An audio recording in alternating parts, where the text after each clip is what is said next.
ഹൃദയദ്വീപിലുദിച്ച ശോണരൂപനിൻ സൂര്യനെ തീക്ഷ്ണമായി പുൽകകിരണകരങ്ങളാൽ ഇവളെ നീ ആകാശമേ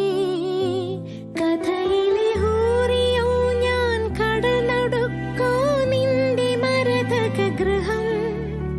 കരുതി വച്ചു നീ എനിക്കായി അപരിചിത